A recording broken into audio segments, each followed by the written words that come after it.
There we go. I feel like Okay. Alejandro. Oh, sorry. Welcome to this virtual press conference with every single member of the crew for the movie Millennium Bugs. We're going to be fielding a lot of questions about production assistant stuff, how much water everybody drank on set. We're going to go through the budget line item by line item. We've already geared that up for that. So I hope you guys are excited for the minutia of how movies really get made, because this is going to be very in-depth. No, this is extremely exciting. I'm Scout Tafoya. I'm a film critic and filmmaker. I'm coming to you from Astoria, Queens. Everybody else, I believe, is a little further towards the West Coast. But we're here for the Dances with Film premiere of Millennium Bugs, one of my favorite new movies of the year. So I'm here to help guide new viewers to the world of Alejandro Montoya Marin's cinema and talk to everybody about what it was like to make this movie. It's called Millennium Bugs. Alejandro, why don't you start by telling people what it's about and where you got the idea for this? My name is Alejandro Montoya Marin. I was one of the writers and the director of Millennium Bugs. Millennium Bugs is a dramedy about two best friends who navigate through the last week of the 90s when they're trying to decide what they're going to do with the rest of their lives, and also kind of like the impending doom of what could happen if Y2K becomes a thing. And why specifically did you want to tell this story set this time? I think more than anything, to get more appeal, the more work that I do, or that we all do, I feel that there is a stigma of, if you don't have a niche or something like a hook or like Zoe Deschanel, that people won't pay attention. So I wanted to have the 90s backdrop be something that calls the attention of the audience. Gotcha. So very, very briefly, what we're going to do to introduce everybody here at the panel is we're going to go around box to box, and you're going to introduce yourself, say what you did on the movie, and then tell everybody where you were on New Year's Day in the year 2000. So why don't we start with Michael? Why don't you begin? Hi, I'm Michael Lovato. I play Miguel in the movie, and I was, I think I was like 12 years old, so I was at home, and my parents were having a party. That's where I was. Okay, Jamar. How's it going, guys? I'm Jamar. I was one of the producers of Millennium Bugs, and on January 31st, 1999, I was dating an awesome girl who had some like just weird ties in the San Francisco area, and we were literally in a mansion in the San Francisco forest, and I was wearing a tuxedo, and that's my crazy memory of that day. I'm gonna pronounce your name incorrectly, but I'm gonna say Janie. Jamie Young, yeah. Oh no. Janae? Yeah. Oh no, wrong one. Hi, me? Sure. Sorry. Okay. I was an actor on the film. December 31st, 1999, I was also with my parents. I remember booting up. I was a little scared. It's counting down. And I was like, oh shit, maybe I should have backed up all my files onto something. And they all fit, luckily enough, onto a floppy disk. So. Oh, floppy disk, wow. Yeah, 1.44 megabytes of my life was on a computer, apparently, at that point. We already have one mention of floppy disks, so this is going swimmingly. We're going to hit all the nostalgic bases. Okay, so, sorry, now, the production designer of the movie, whose name I don't want to butcher. Sorry, every time somebody goes to pronounce my name for the first time, it's usually begins with, I'm pretty sure I'm going to butcher it, so I didn't mean to step over you, Jamie. I just thought that was for me. So I'm Janae Chase. I'm the production designer. And that night I was at a party with friends. Like, I knew a local band that was playing. Okay, Tiffany. Hi, everyone. I'm Tiffany Sheree Neely, and I was one of the producers on the project. That specific night, I don't know exactly what I was doing, but if I was falling into true family tradition form, I was pulling out every pot and pan underneath the kitchen cabinets and preparing to bang on them as we ring in the new year. Very nice. Melissa. Well, hi, Melissa Zaraski, and I played Lindsay. I was 6 years old.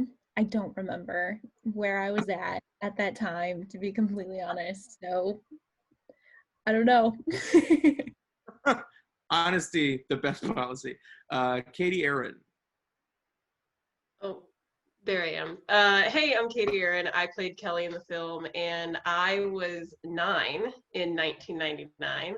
And one of my mom's closest friends always threw like a big party for all the like families to come over, and all of like the church families, because that was our social life when I was 9.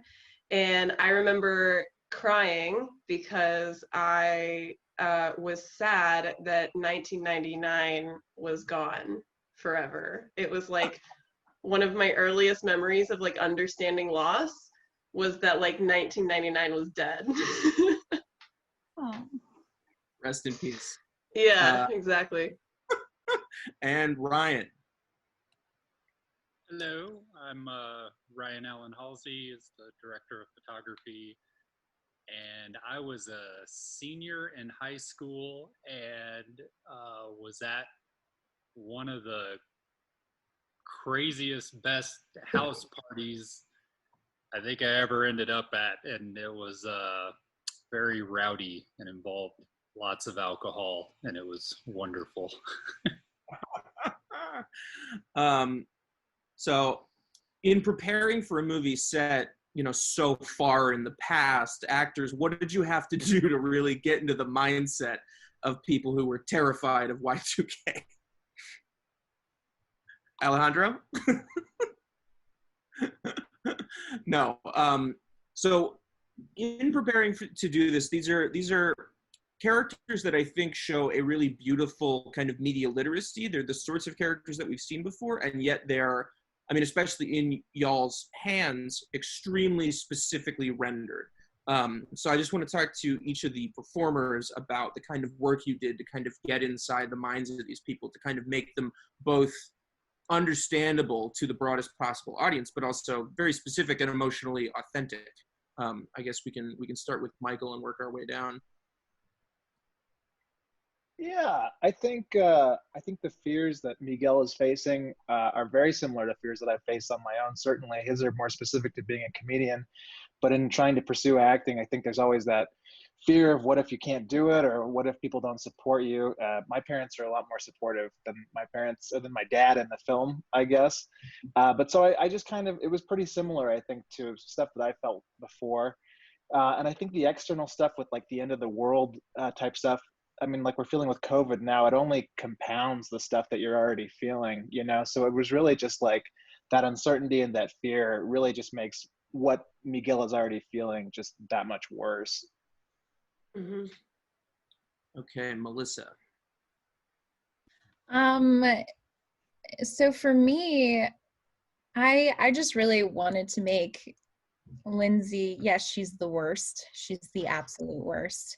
But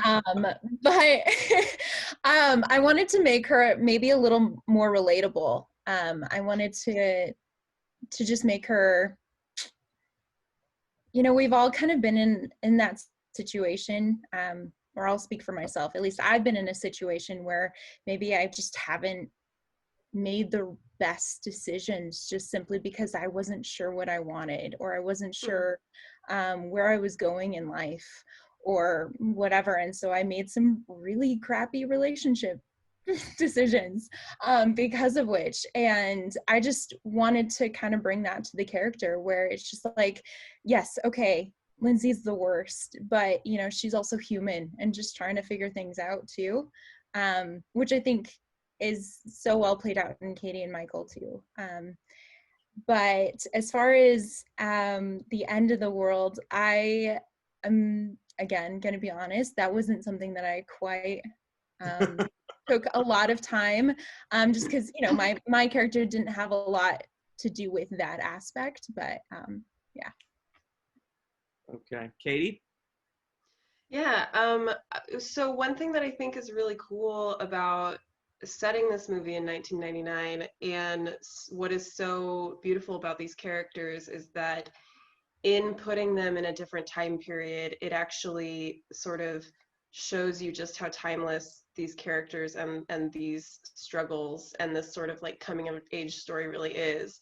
So, I mean, it was not that long ago that I was an angsty 20-something year old person who like hated the world and wanted to just drink all my sorrows away. So I think that that's something, you know, like her escapism and her sort of screw you attitude to the world is truly timeless. As far as getting into the 90s of it, one thing that I really like, I feel like is I mean, it's hard to say this now because we are so dependent on technology now. Like, we're doing this interview this way right now, so this is gonna like sound a little kind of stupid to say right now, but it's a little sad to me sometimes how much personal interaction is lost in the technology age. How like one thing I think a lot about is that I can talk to my friends on a regular basis, but not see them for years.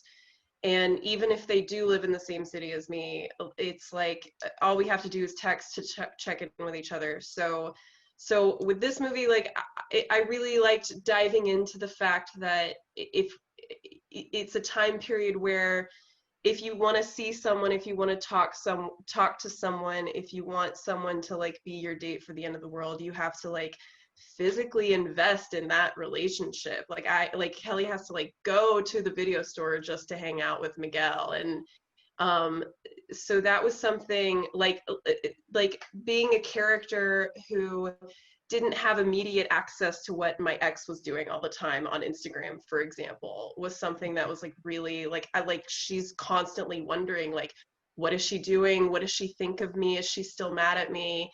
And those, like, we don't have the luxury of wondering those things about people we've hurt anymore. So that was something that I thought was really interesting. And then I also did a lot of research about what it was like to be a queer woman in the 90s, because that is a very different experience from what I'm experiencing now,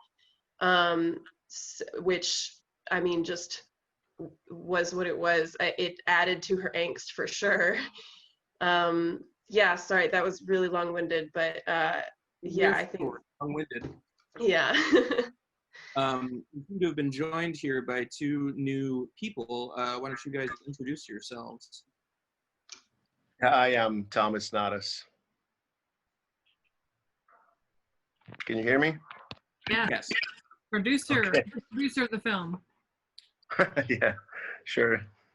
You have to say, Thomas, you have to say your name and what you did on the film and where you were on December 31st, 1999. Okay, so my name is Thomas Nadas. I played Squinty. I was one of the producers, and this is 1999, December 31st. I was in Budapest. Yeah, celebrating. Okay, and we got somebody here, Gene. Yes, I'm here. This is Gene Hunt. I played the tow truck driver. Hi, Katie. That was a fun day. And where was I? I was in Angel Fire, New Mexico, working for a living. And however, at the time, I was trying to come up with some little gadget that would allow us to get through the new millennium. And there were a lot of people that were freaking out and buying generators and things like that. But I thought that it might be good to create a little panic button, a Y2K switch. So I made a bunch of little doodads that say Y2K. And this is what I was actually doing, was making these switches. And I'm going to give this one to Alejandro. But what it does is when you push the button, the light flashes. You can't see it there. When you push the button, the light flashes. So this is one of the original Y2K switches, panic buttons that I made back then. And I made like 40 of these, and people could like hit the button and feel better, I guess. Thank you so much, Gene. You're welcome. Great. So I want to talk to the crew members about the challenges of coming up with, you know, a unique look for the film. It has this very beautiful kind of sleepless neon quality to it. And also, you know, the challenges of going back to a slightly more analog time. So cameraman and designer, talk to me about creating the world of Millennium Bugs. Well, Ryan and I had talked quite a bit about lighting, and I remember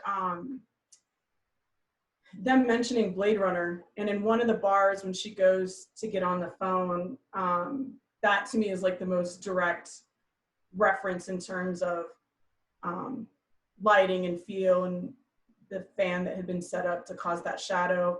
And the idea of it was basically like a grimy rainbow. So, you know, it's also Christmas time, so we have one bar that's red and one bar that's green. And I sort of loved Kelly's space because I knew a lot of girls that were sort of like riot girls and into sort of grunge, and were like very angsty at the time, and they collected like toys and dolls, and you know, I tried to reference some of the music that I really loved. So there were cherubs in there that were like a reference to Siamese Dream, and then you know, the boxes when she's moving, there's like a whole reference there.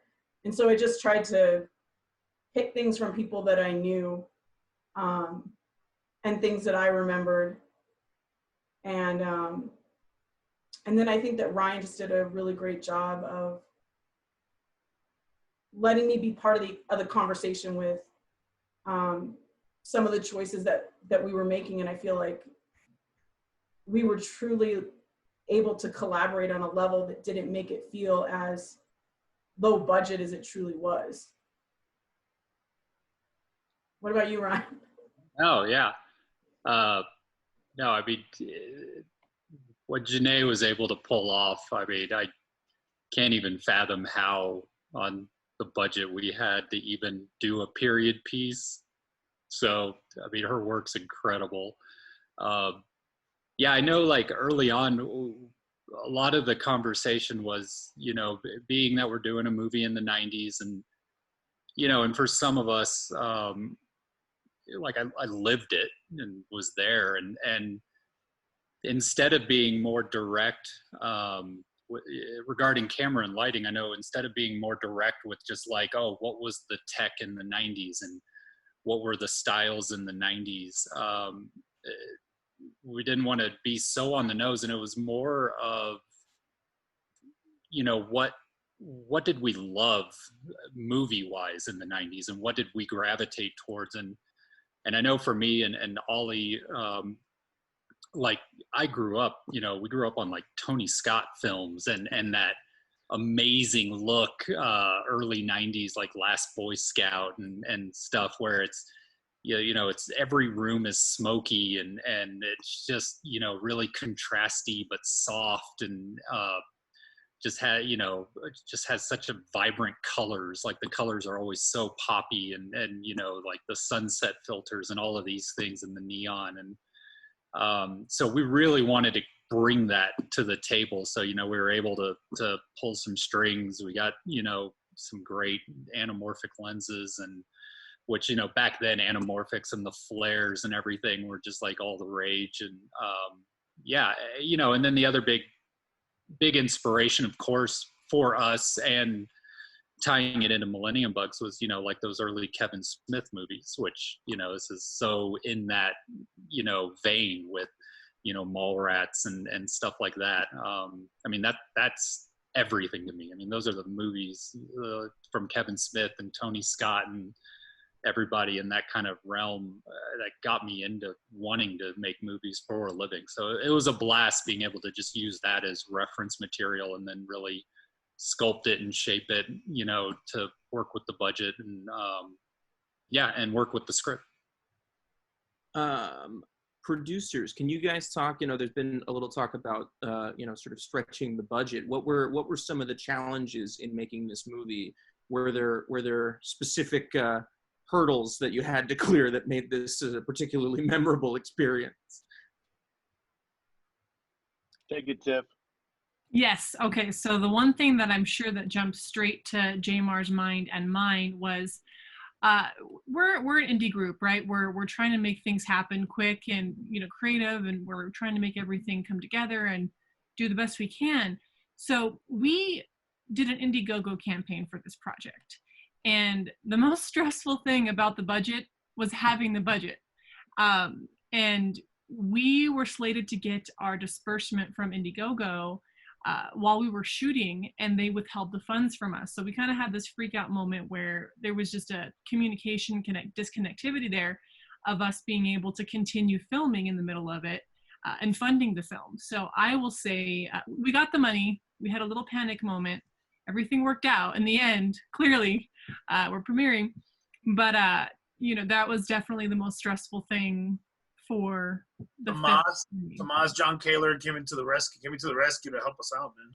Oh yes, they came in and helped us scoop in and kind of cover that time that we were missing the funds from Indiegogo to keep the film going.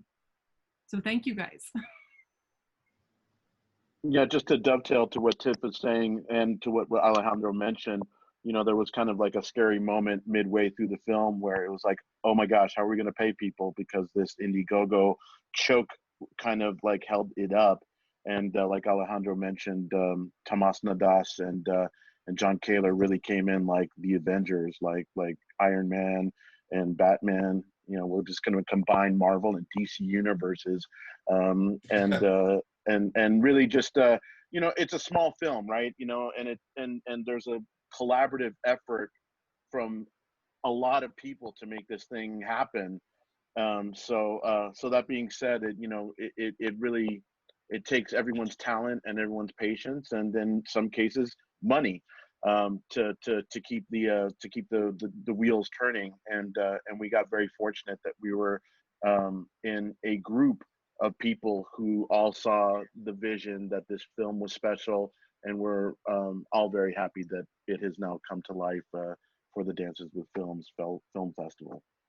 Yeah, and I also want to say that, with an indie film production and in a group, there's always this kind of struggle of breaking between the business and the creative side in a lot of ways, because you're trying to make stuff fast and quick and do your best to pay everybody and to make everybody feel, they belong and want to bring everybody along with us. So it was really important to us that every single person on this film got something in return. It was a lot of conversations, a lot of pre-production of like, hey, like, would you like to, come on, we have a very small amount we can give you as a background, but we'll feed you really well and we'll take care of you. And we did all of that pre-production planning before we even broke ground. And we also, as a true producer would do, at least built in a 10% contingency to cover all those miscellaneous things that pop up. Jamie, you've worked with Alejandro a couple of times now. What is the thing that keeps you coming back to his set? What is it like to work for him? Oh man, it was really awesome. I mean, I was in Monday. I was at South by Southwest, and that was a very intense experience. And it was really awesome being able to. Sorry. Oh, when we were working on the Rebel Without a Crew, the series, and that was such an intense experience that it was nice to come back to the indie film version of what we'd been aiming for, the warmth, the camaraderie that was so expedited during the Rebel Without a Crew. stuff, because it was just go, go, go. The cameras were on us all the time. So this was a little bit more, let's get the gang together. You know, we had a much larger budget. It was, like the producers have been saying, there was no shortage of anxiety, obviously, but coming to set and seeing everybody at the helm, you know, doing what they're meant to be doing and doing it with a smile on their face was, I mean, that's just what an actor wants to arrive on set seeing. And it was lovely. I was only working that one night, but I wanted to come back the next night and just hang out and see how the rest of the shoot was going. And it was just a well-oiled machine. As far as the kind of emotional core of the film, because that is, along with, I mean, the incredible look of the piece, you know, it's the fact that these are very believable, very lived-in characters that kind of make the film feel bigger than it is. It's funny to hear you guys talk about money, because it doesn't feel like a low-budget movie. It feels very, you know, it feels very big at times. It feels very, like, fast-paced and professional is the wrong word. It's obviously professional. Look at you guys. But it feels like an enormous and, like, very heartfelt piece of work. I'm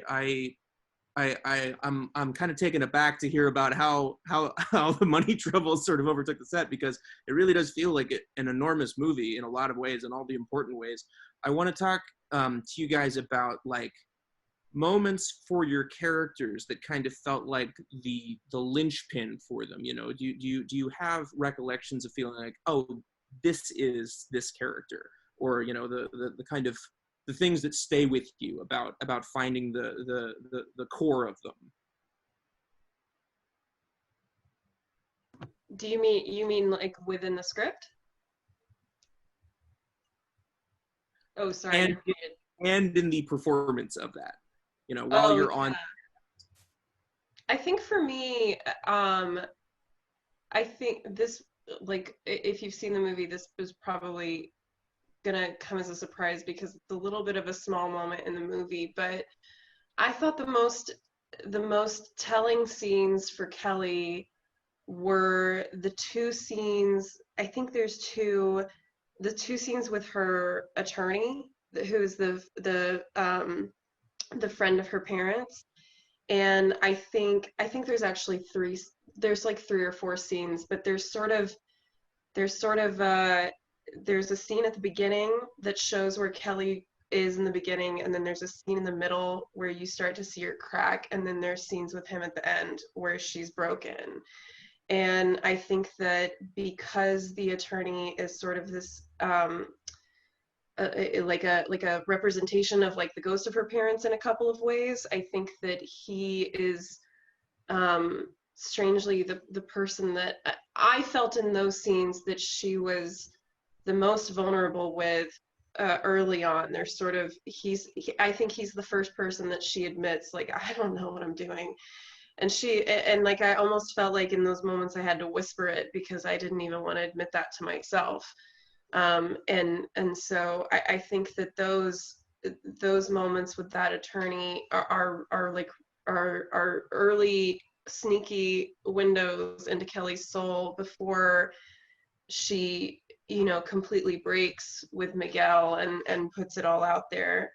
So I still think about those moments. They were some of there were some really fun scenes to shoot because she is reserved, but there's a lot going on in her head in those moments. How about you, Michael? Yeah, I think one of the big ones for Miguel is the first scene where you see him eating with his family, and you kind of just see who he really, I don't know, he's sort of like this character that has to really keep things together and sort of do what he's told. He doesn't like to make waves a lot, especially, I think Kelly's one of the few people he can be himself with.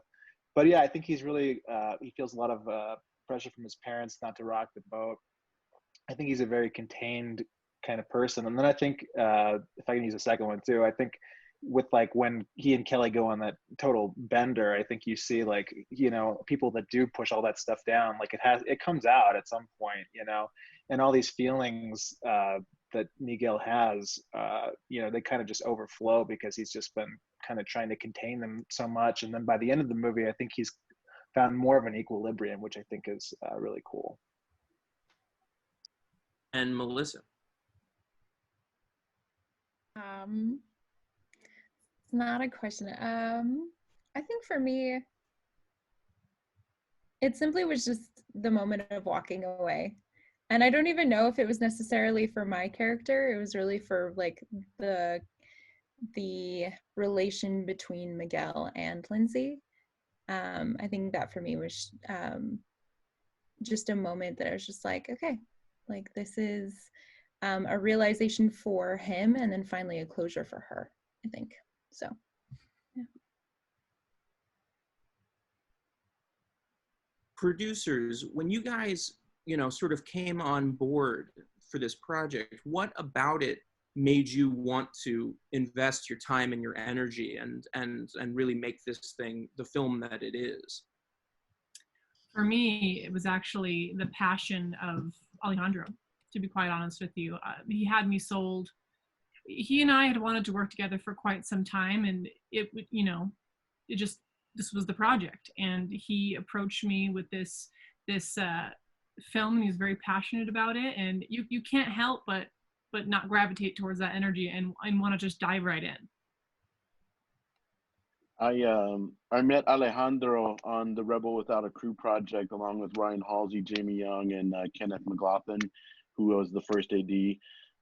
And Alejandro, you know, the moment you meet Alejandro, you kind of fall in love with him, especially if you're a film geek. You know, like he speaks the language, he gets you know, he gets it, you know, as far as the whole cinema scope. And I remember I was out of the country filming a project. I was in Morocco, and Alejandro gave me a call, and he was like, "Hey, dude, do you want to produce my movie, Millennium Bugs?" And I was like, "All right, well, let me read the script."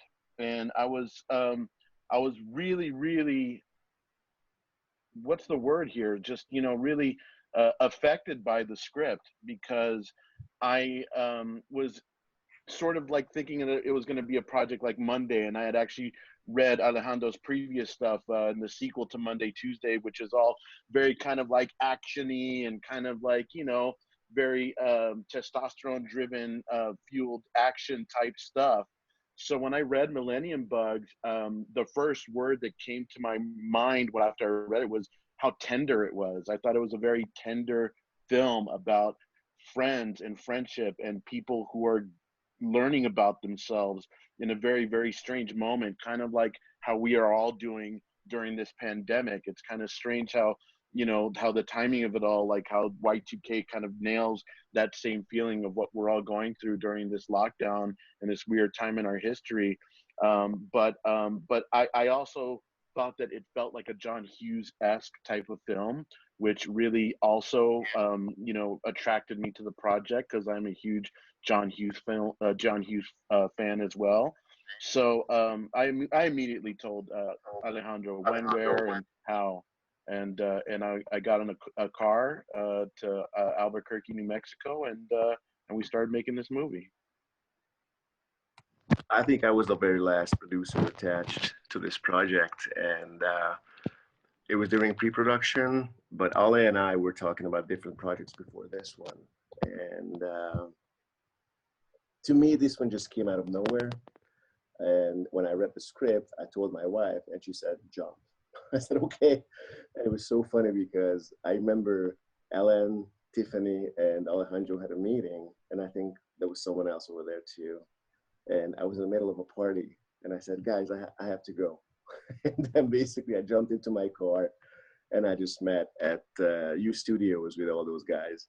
And that's when I met Tiffany and Ellen. But Ale and I, just like Tiffany said it earlier, they were going to work on different projects or wanted to work on projects. That's how I got involved too.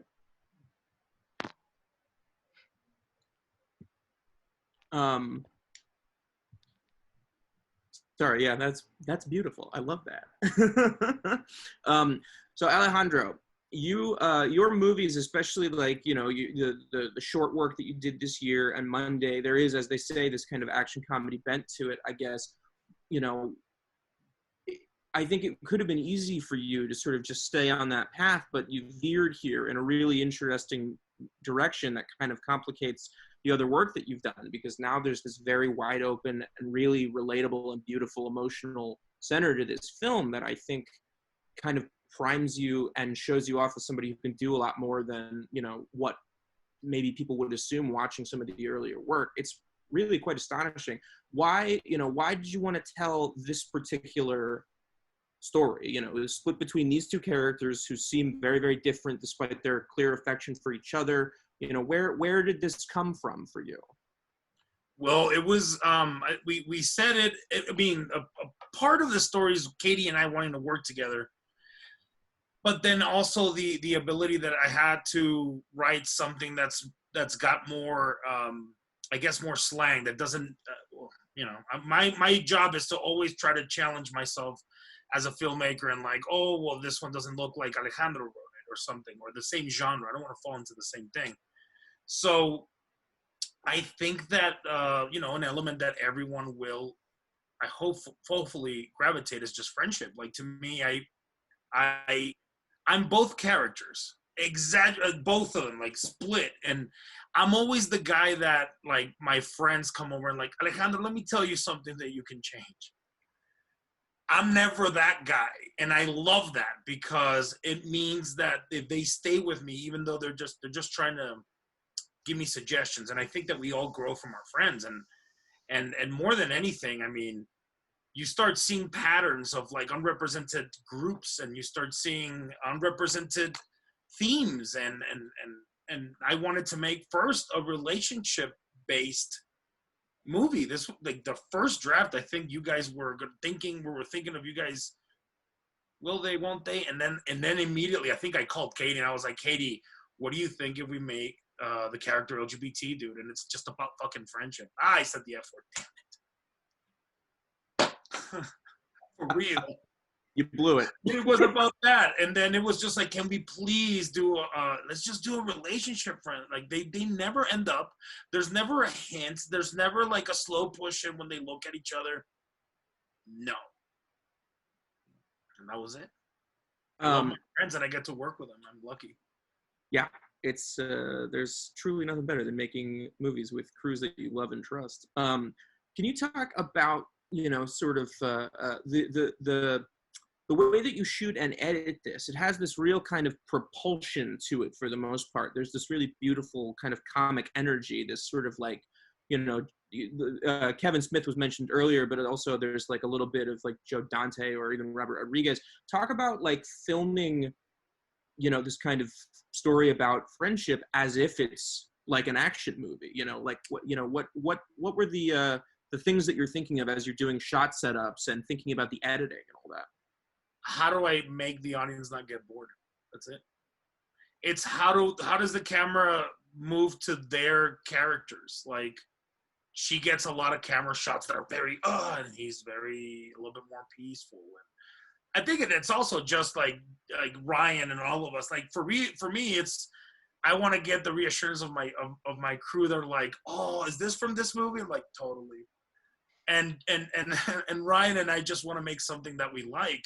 So it was, how do we help the characters also tell a story visually? Because the actors, you know, they're doing as much as you can, but then when you bring in this really heavy schedule that needs to be done quick, the best thing that we can do, Hillary, can you mute the button? Thank you. How do we make it enjoyable for people so they don't get bored? That's it. Okay, so our newest invitation into the chat here. Tell us your name, what you did on the film, and where you were on New Year's year 2000. Are you talking to me? My name's Hillary. I was the makeup and hair department head. I worked with Katie, and I love her so much. And on New Year's 2000, I was in 5th grade.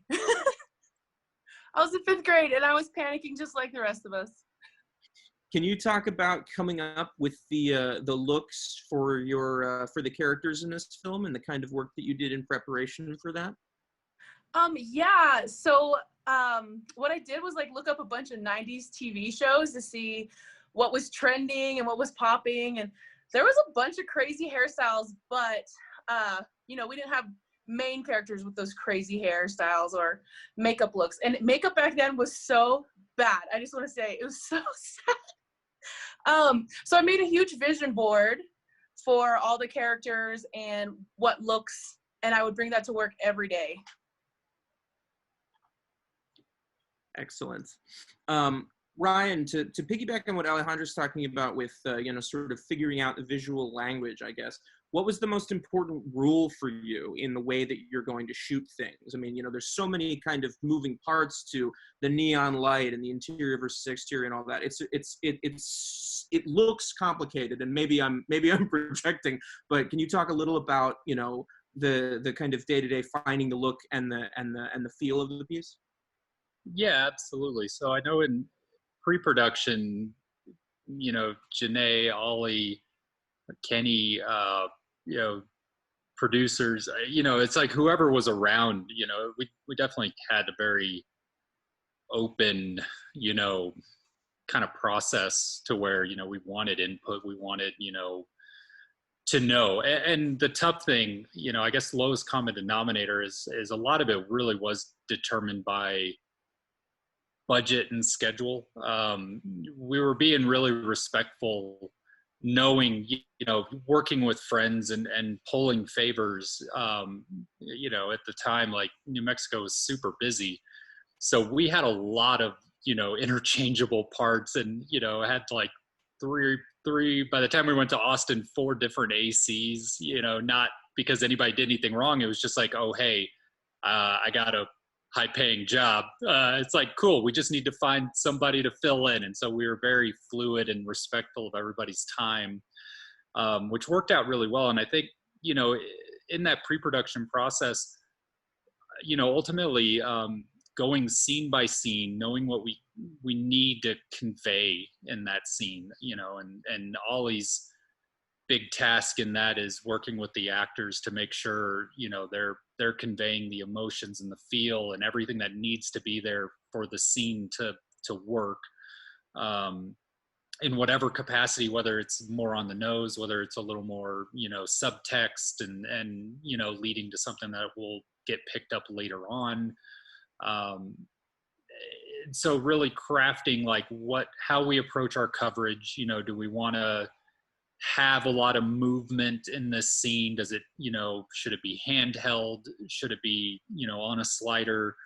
You know, some of them, you know, we started out very smooth, and then on certain beats when, you know, like in the bar where there was the band that Jamie was the lead on and everything, it started out very smooth, and then, you know, the stuff that kind of happened to Katie's character, and then some of the way, you know, Michael was communicating with her in the scene, there was a real, you know, noticeable beat when it all kind of changed and got a little darker and a little less happy, and switching to, you know, being a little more handheld at that point is trying to use camera and lighting to help convey those emotions almost on a subconscious kind of level. And it's all very subtle. But yeah, just going scene by scene. And then really the other big thing, which, you know, I think if I had to be critical, I mean, like we definitely could have used like 5 more days of shooting, you know, to have just more coverage. There's definitely some scenes, and oh God, when we were at Vulcan Video in Austin, I mean, we were just had no money or anything, and we did that months afterwards. And, you know, there's a lot of really long takes that, you know, I think definitely, you know, we could have used more coverage, but you see what your budget is, you sculpt your schedule according to your budget, and then you make the best of it from there. You know, we never went long. We always made our schedule. We made our days. It's a compromise. You know, sometimes that sucks. You know, you always want to have a little more time. You want to have that other extra take. You want to have that extra bit of coverage, maybe having that extra camera. But, you know, that's the compromise. And I think, in the context of it, when we pulled this movie off for the tiny amount of money that we did, like, I mean, I look back and I'm super happy with it. Yeah, if somebody watched it and was like thinking we had $5 million, it's like, yeah, it could definitely be better, but doing it for the 60, 70 we had, I mean, I think it's, I think the team effort was remarkable. And that was the only way we even got close to pulling it off, was just because everybody was invested and everybody was on board with making it happen. Yeah, can I just jump in and just dovetail to what Ryan's saying? Like, literally, just because it's so important what I think he's saying. Literally every department, like, formed together like Voltron, it's kind of like the old thing. Like, I mean, literally, Janae and her production, she had, a very young staff, and these, they were just young and hungry, and they were willing to work god awful hours. And Janae is such a pro. And Tabitha Orr, who's wardrobe, she worked, so hard, and was just so on it, as far as the schedule and the continuity, and Alejandro's lovely girlfriend Cherie, who was the queen of the script. Like, she's just like, she was so in tune. Everyone just brought their A game. Hillary, just talked about her boards, and certainly Ryan Halsey and his lighting staff and the camera staff.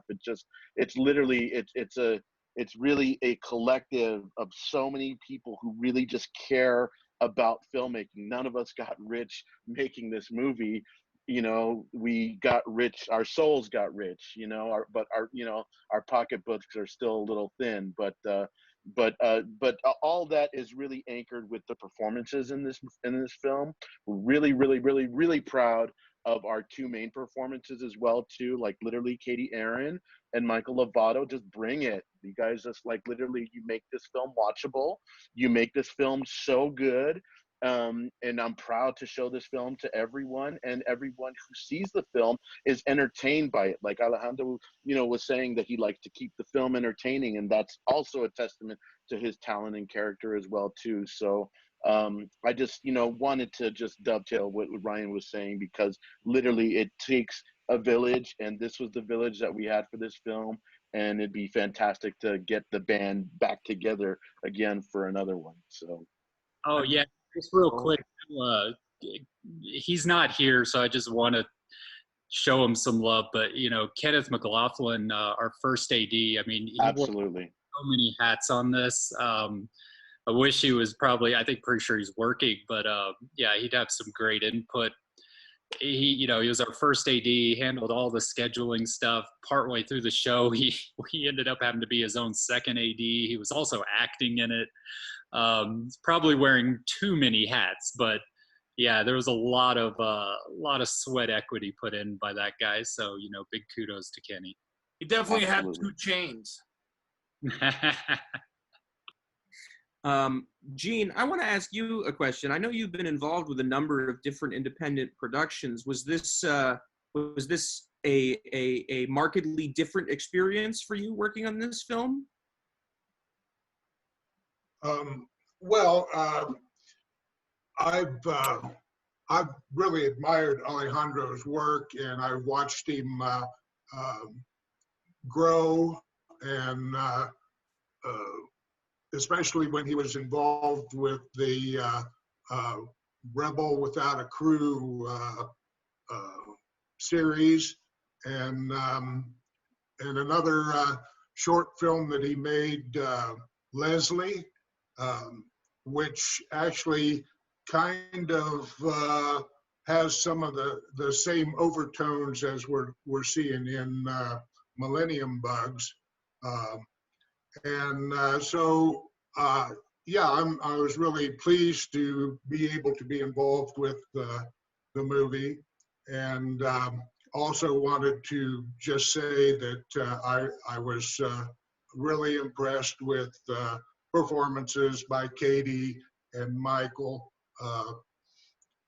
Also, just while I've got the floor here, I wanted to mention that one of the scenes that really took me right back to 1999 was the dial-up sound that you get when you log in to the computer, because being in business at that time, that was a daily occurrence. You know, you would have that, you would be expecting that sound to happen. And so that was a sound effect that definitely put you right into the mode.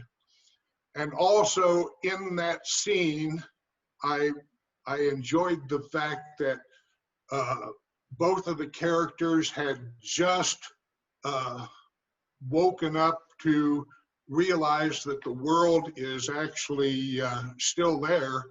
But Kelly mentioned something about, please put your drink on a coaster, which was like, you know, here the world almost ended, but she's concerned about, you know, a watermark on the desk. So I thought that was pretty good. Added little touch. Not only had the world almost just ended, but also like the rest of her house was trashed from 3 days of binge drinking. But Right. in that moment, she's like, coaster, please, this is my house. I love that moment. Right. So yes, really enjoyed being involved and being in part of the cast and crew of this great little movie. It is indeed a great little movie. I want to know, you know, we're talking a lot about the challenges of working for low budget and getting everything done, you know, in less than ideal circumstances. But I would like to know if anybody, and we can sort of, you know, pan through the gallery here. What were the moments on set that made you feel like, wow, this is going to work? Like this is, like, you know, that felt very edifying for you guys as craftsmen. You know, what were the moments that kind of like made it seem like, oh yeah, this is going to be a great movie? To me, when I was watching the crew members cry during the father scene, and Kelly's on the phone, Tomas was crying. I remember that. Tomas was behind the monitor with Cherie, which is the script supervisor, my girlfriend, and then he's like, God dang. He was crying. And then with the father scene, man, like you had people like, that's when I was like, oh, okay, it's not fake.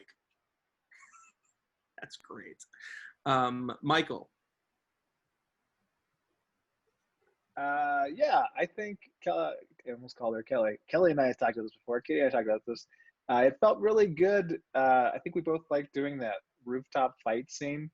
It felt like, you know, there's so much stuff that's like just under the surface for a lot of the movie, at least for my character. And then in that moment, it just all kind of comes exploding out. So that was really, it felt very gratifying to do and to kind of see these characters, I don't know, not at their best, I guess, and to kind of just throw that out there. Janae? For me, I think it was the telephone booth scene we were talking about before, because it looks pretty good, but that was literally like this. So there's no phone booth there. It's like a table and a piece of plexiglass that was like a brand new piece of plexiglass right before we shot it. And I was working with one of the new PAs that day, and she started distressing it. And Alejandro's worried about it because it just looks like a pile of trash. And so he's like, are you going to be able to do it? Like, is it going to look right? I don't want it to look like distracting because it's bad. And I'm like, please leave me alone. Let me figure it out. So when Ryan's like finally shooting it and it looks like a phone booth, it felt like it was like one of the moments where it felt like we kind of pulled off the impossible, literally out of just like trash that had been cobbled together that only worked from like exactly the angle that it was shot at. Like you could not have shot it from any other angle. That's awesome. Tiffany. Yeah, so for me, it was really all about the behind the scenes stuff of the pre-pro and the collaboration. So as Jamar mentioned, you know, nobody got rich off this movie yet because we're hopefully going to sell it. But some of us are, you know, on union sets and they do this, their respective positions elsewhere, but there's others where we have day jobs and other type of things. And for myself, I run Panavision New Mexico, and so I needed to be available during the day, and these were mostly night shoots. So it was really important for me to have Jamar, who stepped in, and he did almost, he was the on, like, we had different like situations where Jamar was the on-set producer and wore so many different hats, like we all do. But just the collaboration between the producers and jumping in where they were needed so we can all still effectively flow through our lives the way that it was needed, and all of us felt a part of something bigger.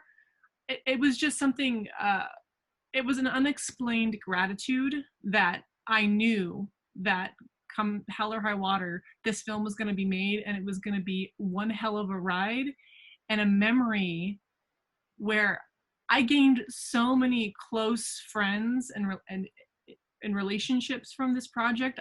I'm so grateful, and I just knew from the beginning that that's what the ride that I was on, and luckily it's still going.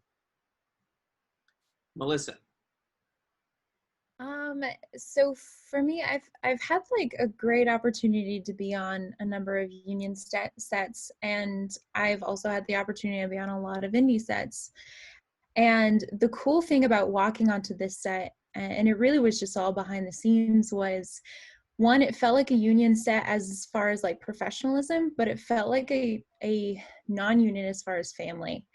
And I think that moment for me, like, you know, I never really worked with anyone actually on this set before, and I kind of just walked in a little blind and not really knowing what to expect. And my first night on set, I remember just feeling good, feeling excited about this film in general, and then also just feeling welcomed by a family, and then also just seeing that everyone in their respective roles and whatnot were just killing it. They were just doing a great job, as you would see on a union set, and they would go above and beyond too.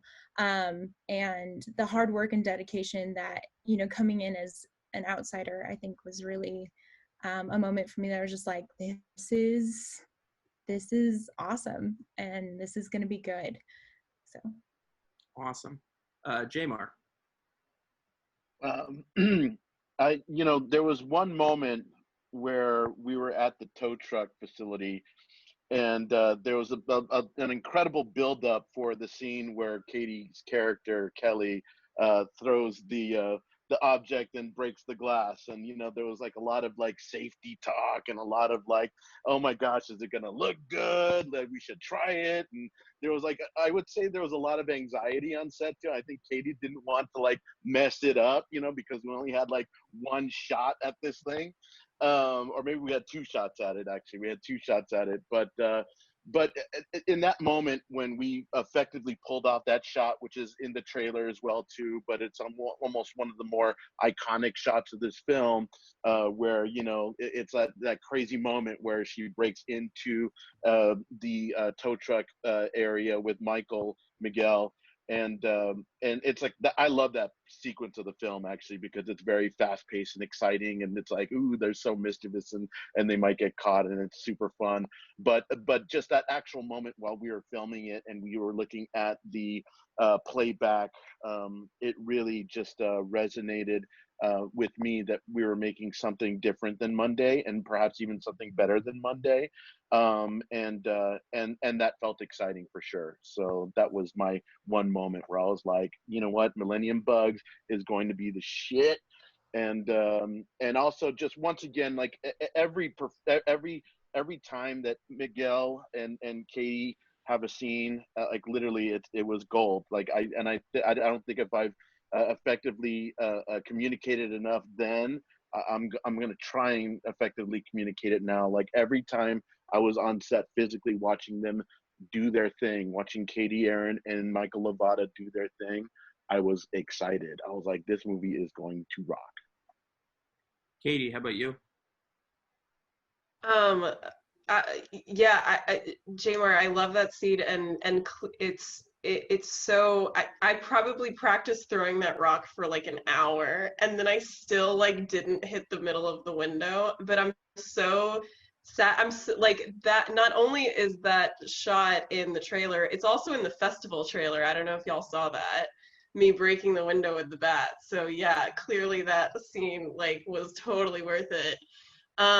But Scout, I really love this question because I don't know if actually anyone here except Michael knows this, but I suffered from a lot of imposter syndrome the entire month that I was in Albuquerque. I think that I like convinced myself that because I'm starring in it, it's not a real movie. Like I just felt very unworthy of like the job in general, and I think I played it down in my head so that I didn't feel the weight of it all.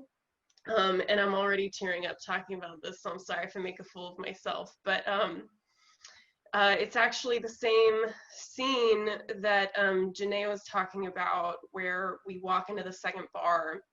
And I think that was like at the end of the first week, or it was relatively early on that we shot that night.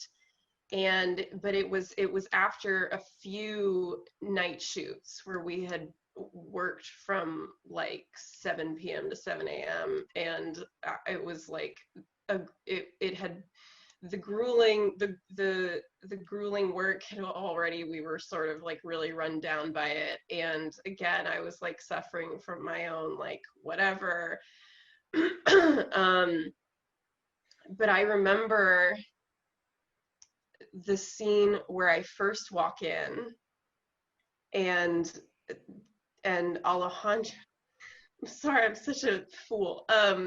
Alejandro took a picture with his camera, with his phone, of the screen to show me what the shot looked like.